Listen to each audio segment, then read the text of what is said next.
Audio book ଲୋକାପୁଅ Suria ଲେଖିକା ଲୋପାମୁଦ୍ରା ମହାନ୍ତି। ପଞ୍ଚମ ଅଧ୍ୟାୟ ବର୍ଷା ଦିନର ସ୍ମୃତି। ଶ୍ରାବଣ ମାସ 3 ଦିନ ହେଲା ବର୍ଷା ଥମିବାର ନାହିଁ। ପିଲାଦିନେ ବର୍ଷା ହେଲେ ବେଶ୍ ଖୁସି ଲାଗୁଥିଲା। ବୟସ ବଢ଼ିବା ସହ ବର୍ଷା ହେଲେ ଇଚ୍ଛା ଓ ଭାବନା ମଧ୍ୟ ବଦଳୁଥିଲା। ମୋ ବାପା କଥା ସମ୍ରାଟ ସୁରେନ୍ଦ୍ର ମହାନ୍ତିଙ୍କ ଜନ୍ମ ଆଷାଢ଼ରେ। ସେ କୁହନ୍ତି ତାଙ୍କ ଜନ୍ମ ବେଳକୁ ବାଦଲ ଫାଟି ବର୍ଷା ହେଉଥିଲା। ଛଣ ଛପର ଚାଳ ଘରୁ ବର୍ଷା ପାଣି ଟପ୍ ଟପ୍ ହୋଇ ଓଳି ତଳେ ପଡ଼ୁଥିଲା। ତେଣୁ ତାଙ୍କୁ ବର୍ଷା ଦିନ ଭଲ ଲାଗେ। ମୋତେ ବି ଭଲ ଲାଗେ ବର୍ଷା ଦିନ। ସବୁଠୁ ଖୁସି ଲାଗେ ବର୍ଷା ହେଲେ ଛତା ଧରି ରାସ୍ତାରେ ବୋହି ଯାଉଥିବା ପାଣିକୁ ଚବର ଚବର କରି ଚାଲିବାର ନିଆରା ଅନୁଭବ।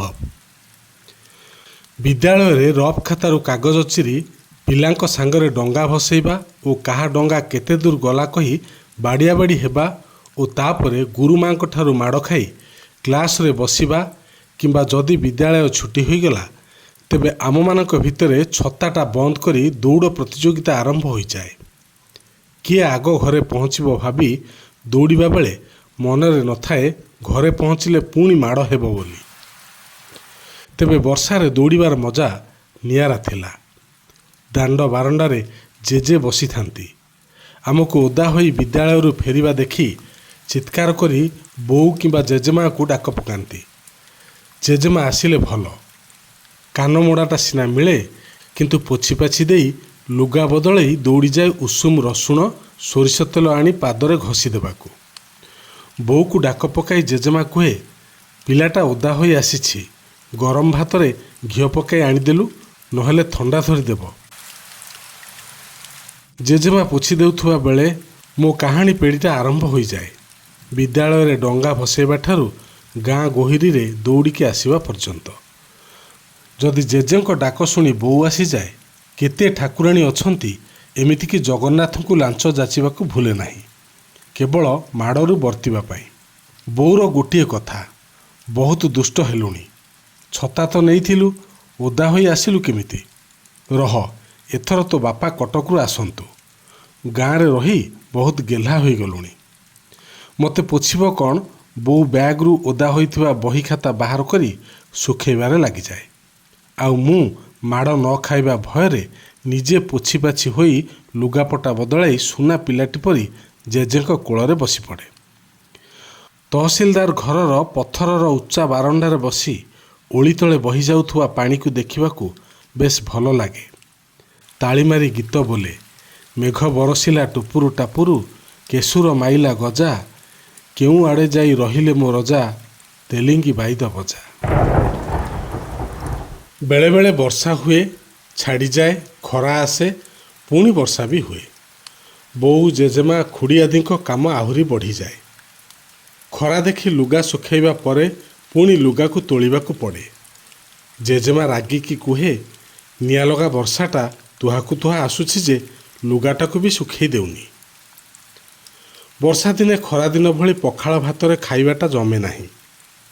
ବର୍ଷା ଦିନେ ସକାଳେ ଜଳଖିଆ ଅଟା ଚକୁଳି ନହେଲେ ମୁଢ଼ି। ଭାତ ଖିଆ ବେଳକୁ ବାମ୍ଫ ଉଠା ଗରମ ଭାତ, ଦେଶୀ ମୁଗ ଡାଲିକୁ ବାଡ଼ିର କଖାରୁ ଡଙ୍କ ତରକାରୀ ସାଙ୍ଗକୁ ପୋଖରୀରୁ ଧରା ହୋଇଥିବା ମାଛର ତରକାରୀ। ସେ ସ୍ୱାଦ ବି ବେଶ୍ ଭିନ୍ନ ଥିଲା। ଯଦି ଘରକୁ ବାପା, ଦାଦା କି କୁଣିଆ ମୈତ୍ର କେହି ଆସିଛନ୍ତି, ସଞ୍ଜ ସଳିତା ଦିଆହେବା ପୂର୍ବରୁ ଖୁଡ଼ି ଛାଣି ବସନ୍ତି ବେସନ ପକୁଡ଼ି। ଆମମାନଙ୍କୁ କେହି ଦେବା ଦରକାର ପଡ଼େ ନାହିଁ। ରୋଷେଇ ଘରୁ ଖୁଡ଼ି ଛାଣିଥିବା ଜାଗାରୁ ମୁଠାଏ ମୁଠାଏ ଧରି ଦୌଡ଼ିବା ହିଁ ସାର। ରାତି ଖାଇବାଟା ପୁରା ଭିନ୍ନ। କାନ୍ଥ ଘଡ଼ି ଗୋଟିଏ ଥିଲା, ଯାହାକି ଦାଣ୍ଡ ଘରେ ଥିଲା। ରୋଷେଇ ଘରୁ କୋଳଥ ଡାଲି ଛୁଙ୍କ ଶବ୍ଦ ଓ ବାସ୍ନା ଆସିଲେ ଜେଜେମା ଡାକ ପକାଏ, ଆସରେ ପିଲେ, ଖାଇବ ଗରମ ଗରମ କୋଳଥ ଡାଲି। ମେଘ ବାପୁଡ଼ା କମିବାର ନାଁ ନେଉନି। ଜଲ୍ଦି ଖାଇଦେଇ ଶୋଇପଡ଼ିବା, କିଏ ରାତି ଯାଏଁ ଚେଇଁବ? ବର୍ଷା ଦିନ ରାତି ଖାଇବାଟା କେଉଁଦିନ ଖେଚେଡ଼ି, କେଉଁଦିନ କୋଳଥ ଡାଲିକୁ ତ କେଉଁଦିନ ନଡ଼ିଆ ଚାଉଳ ଯାଉ, ବେଶ୍ ଭଲ ଲାଗେ। ଚତୁର୍ମାସ୍ୟା ହୋଇଥାଏ, ହାଣ୍ଡିଶାଳରେ ଆଇଁଷ, ପିଆଜ, ରସୁଣ ପଶେ ନାହିଁ। ଏମିତି କେତେ କଥା, ସବୁ ଆଉ ମନେ ପଡ଼ୁନି। ଗାଁ ଛାଡ଼ି ବାପାଙ୍କ ସହ କଟକ ଆସିଲି। ବୋଉ ଥାଏ, ସାଙ୍ଗରେ ଜେଜେମା, ପିଉସୀ, ଦାଦା ଆସିଲେ। କଟକରେ ବର୍ଷା ଦିନ ଆରମ୍ଭ ହୋଇଥାଏ, କିନ୍ତୁ ଗାଁର ବର୍ଷା ଦିନର ସୁନ୍ଦର ମୁହୂର୍ତ୍ତକୁ ମୁଁ କଟକରେ ଝୁରୁଥିଲି। ସେସବୁ ଗ୍ରାମ୍ୟ ଅନୁଭୂତି କଟକରେ ଖୋଜି ପାଉନଥିଲି। ବର୍ଷା ହେଲେ ରଫ୍ ଖାତାରୁ କାଗଜ ଚିରି ଡଙ୍ଗା ଭସେଇବାର ମନୋବୃତ୍ତି ଆଉ ନଥାଏ। ବର୍ଷା ହେଲେ ଝରକା ପାଖରେ ବସି ରେଲିଂସ୍ ଧରି ବାହାରେ ବର୍ଷୁଥିବା ବର୍ଷାକୁ ଦେଖିବାକୁ ମନ ହୁଏ। ଯଦି କୁଆପଥର ପଡ଼ିଲା, ତେବେ ଅଗଣାରୁ କୁଆପଥର ଆଣି ଘିମିରିରେ ଘଷିବାକୁ ଭଲ ଲାଗେ। କଟକରେ କିନ୍ତୁ ଗୋଟିଏ କଥା, ପ୍ରଚଣ୍ଡ ଖରା ପରେ ବର୍ଷା ଆସିଲେ ଦେହରେ ଭର୍ତ୍ତି ହୋଇଯାଏ ଘିମିରି ଓ ବଥ। ପିଲାଦିନେ ମୋ ଦେହରେ ବହୁତ ବଥ ହେଉଥିଲା।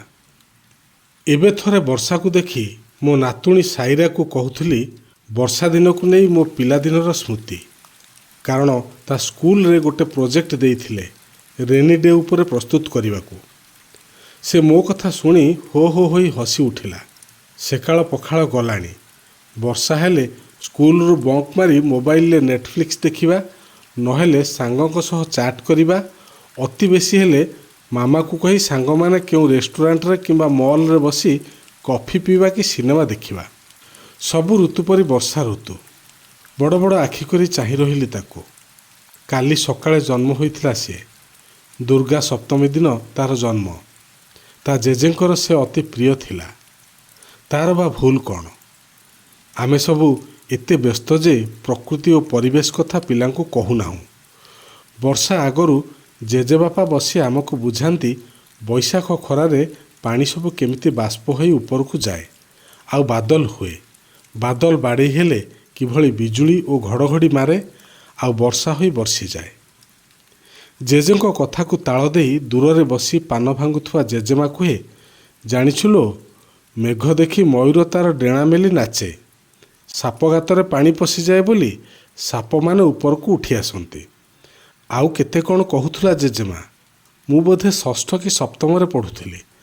ନର୍ଦ୍ଦମାରେ ପଙ୍କକୁ ଦେଖି ବାପା କହିଲେ, ଦେଖ ମା, ବୈଶାଖର ଖରାରେ ନର୍ଦ୍ଦମା ପାଣି ବାଷ୍ପ ହୋଇ ଉପରକୁ ଚାଲିଗଲା। ଅଳିଆ ଆବର୍ଜନା ବା ପଙ୍କତକ ରହିଗଲା ସେଇଠି। ତୁମେ ଜୀବନରେ ଅନେକ ଲୋକଙ୍କ ସହ ମିଶିବ, କିନ୍ତୁ ସେମାନଙ୍କ ନିକଟରୁ ସବୁବେଳେ ଭଲ ଗୁଣ ଶିଖିବ। ଖରାପ ଗୁଣଗୁଡ଼ିକ ନର୍ଦ୍ଦମାର ପଙ୍କ ପରି। ସେସବୁ ମନକୁ ନବନି କି ଶିଖିବାର ଚେଷ୍ଟା କରିବନି। ଛୋଟ କଥାଟିଏ, କିନ୍ତୁ ମନରେ ସେମିତି ରହିଛି ଆଜି ପର୍ଯ୍ୟନ୍ତ, ଯାହାକୁ ଭୁଲି ବି ହେଉନି।